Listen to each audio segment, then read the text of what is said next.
जैसा कि मैंने कहा था कि मैं फ़िल्म को देखने के बाद ही इस विषय पर अपनी बात रखूँगा और कोई प्रतिक्रिया दूँगा।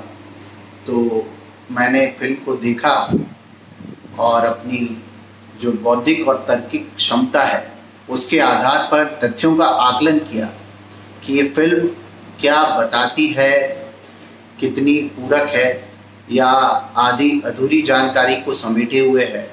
और उसके बाद मैं इस निष्कर्ष पर पहुंचा हूं, जो मैं आप सभी के समक्ष इस वीडियो के माध्यम से रखता हूं। फिल्म के शुरुआत में एक दृश्य है जिसमें कुछ बच्चे क्रिकेट खेल रहे हैं और वो अपने पसंदीदा क्रिकेटर का नाम लेकर शॉट मारते हैं।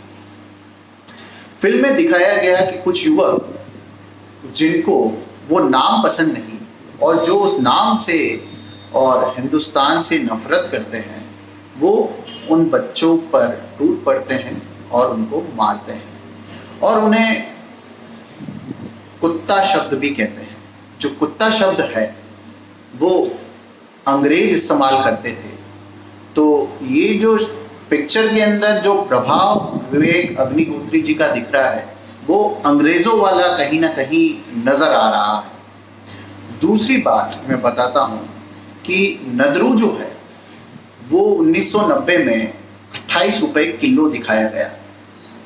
28 रुपए किलो नदरू, जिसको कि आम बोलचाल में कमल ककड़ी भी कहते हैं, वो 28 रुपए किलो कहीं भी नहीं हो सकती। तीसरी बात, इसमें जिस तरह की मुद्रा का प्रचलन उस समय दिखाया गया है, दरअसल उस तरह की करेंसी और मुद्रा देश में 1996 से प्रचलन में आई थी। तो ये कुछ 3 चीज़ें मैंने उदाहरण के तौर पर आपके सामने रखी है, जो ये दर्शाती है कि ये फिल्म है, इसमें सारी जानकारी को, तथ्यों को जुटाया नहीं गया। सिर्फ अपने असफल फिल्मी कैरियर को चमकाने के लिए, गाड़ी कमाई कमाने के लिए विवेक रंजन अग्निहोत्री जी ने ये फिल्म बनाकर परोस दी। अब चलते हैं कि फिल्म में उन्होंने क्या जानकारी नहीं जुटाई। शायद उन्हें मालूम नहीं था कि जब ये नरसंहार हुआ, जब देश के अंदर इस तरह का इतने बड़े स्तर पर ये पलायन हुआ, तब देश में सरकार किसकी थी? तब देश में वीपी सिंह जी की सरकार थी, जो बीजेपी के 85 सांसदों के समर्थन से बनी हुई थी। वहां में जो राज्यपाल थे, राष्ट्रपति शासन लगा हुआ था और राज्यपाल थे जगमोहन जी, जो भी बीजेपी से थे, और देश के गृह मंत्री सैयद मोहम्मद मुफ्ती जी, वो भी बीजेपी के थे। और उन्हीं सैयद जी के साथ बीजेपी ने, नरेंद्र मोदी जी ने 2015 के अंदर पीडीपी के साथ गठबंधन करके 40 महीने फिर सरकार चलाई। 2 झंडे फिर जम्मू कश्मीर के अंदर उन्होंने लहराए। तो इस तरह के बीजेपी के लोगों का बचाव करना और तथ्यों को नहीं दिखाना, ये दर्शाता है कि ये फिल्म नहीं, एक प्रोपेगेंडा है। कश्मीरी पंडितों के साथ, वहाँ के भाइयों के साथ हमारी गहरी संवेदनाएं हैं। और जब नरसिम्हा राव जी की सरकार उस समय आई और उससे पहले राजीव गांधी जी ने संसद के अंदर इस मामले को उठाया और संसद का घेराव किया, तो यही बीजेपी की समर्थित सरकार उन्हें गिरफ्तार कर ले गई।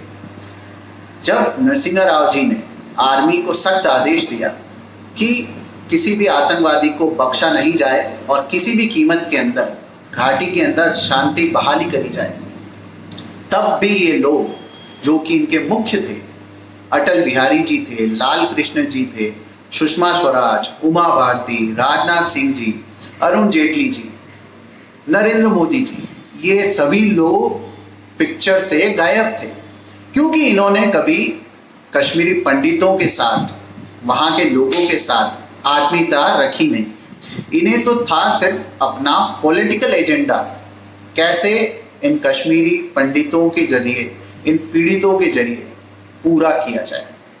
उसके बाद जब 1999-2000 के अंदर भी जब बीजेपी की सरकार आई तो कश्मीरी पंडितों के लिए कुछ नहीं किया गया, उल्टा बसें चलाई गई पाकिस्तान के लिए। फिर सरकार आई मनमोहन जी की और यूपीए सरकार। यूपीए सरकार ने 5000 से ज़्यादा कश्मीरी पंडितों को आवास बनाकर दिए, 3000 से ज़्यादा लोगों को नौकरियां दी, रोजगार दिया, और 1600 करोड़ का कश्मीर के लिए एक रिहैबिलिटेट फंड बनाया गया कि जिसके अंतर्गत उनके जो पुराने घर थे उनका भवन निर्माण और ये सारी चीज़ें पूर्ण करी गई। अब बात करते हैं जब ये घटना घटी थी तब जो पाकिस्तान था जिसने ये फायदा उठाया कि भारत की सबसे कमजोर सरकार जो कि वीपी सिंह जी की सरकार थी, उस समय युवाओं को और वहाँ के जो मुस्लिम युवक थे उनको बरगलाया, उनको अपने आतंकवादी संगठन में शामिल किया और उनके जरिए घाटी के अंदर नफरत फैलाना शुरू किया।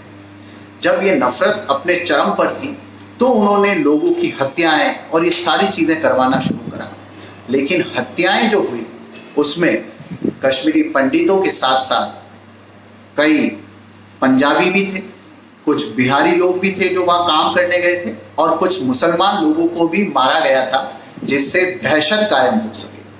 कुछ मुसलमान परिवार ऐसे भी थे जिन्होंने हिंदू परिवारों को बचाया भी था और सुरक्षित जम्मू तक या उनके किसी आश्रय तक पहुंचाया था। जब ये पलायन हो गया उसके बाद भी जहाँ पंडित लोगों की ज़मीनें थी, जहाँ मुसलमान काश्तकार नौकर थे, वो अपना हिसाब देने उनके पास आते थे और जाते वक्त भी वो रोते हुए जाते थे कि मालिक आप वापस कब कश्मीर लौट रहे हैं। इन सब चीज़ों को फिल्म में नहीं दिखाया गया। क्यों? क्योंकि फिल्म के लिए एक प्रायोजन था कि वोटों के लिए नफरत को कैसे परोसा जाए, कैसे बिखेरा जाए देश के अंदर, जिससे कहीं भी समाधान होता हुआ नहीं दिखा। इस पिक्चर के अंदर, इस पिक्चर के अंदर बस आक्रोश को जगाना और उसका जितना हल्ला हो सके, बोलबाला हो सके, वो भारतीय जनता पार्टी और इससे जुड़े लोगों ने पूर्ण कर दिखाया, जो दर्शाता है कि बीजेपी की जो मानसिकता है और इनसे जुड़े जो लोग हैं उनकी जो मानसिकता है वो कश्मीरी पंडितों के साथ और पीड़ितों के साथ संवेदनशीलता की नहीं, उनकी संवेदनाओं के साथ खेलने की है, गाड़ी कमाई करने की है, रुपया कमाने की है, भावनाओं को बेचने की है। मैं इस वीडियो के माध्यम से और यूथ कांग्रेस के माध्यम से नरेंद्र मोदी जी से ये अपील करना चाहता हूँ कि आपकी सरकार के अंदर कश्मीरी पंडितों को पुनः उनकी जगह पर विस्थापन किया जाए। जो कश्मीरी पंडित विस्थापित नहीं हुए थे, जो भूख हड़ताल पे बैठे हैं 2020 से, कई जने जो हैं जो अपना आत्मदाह कर चुके हैं, उनको तुरंत न्याय मिला जाए।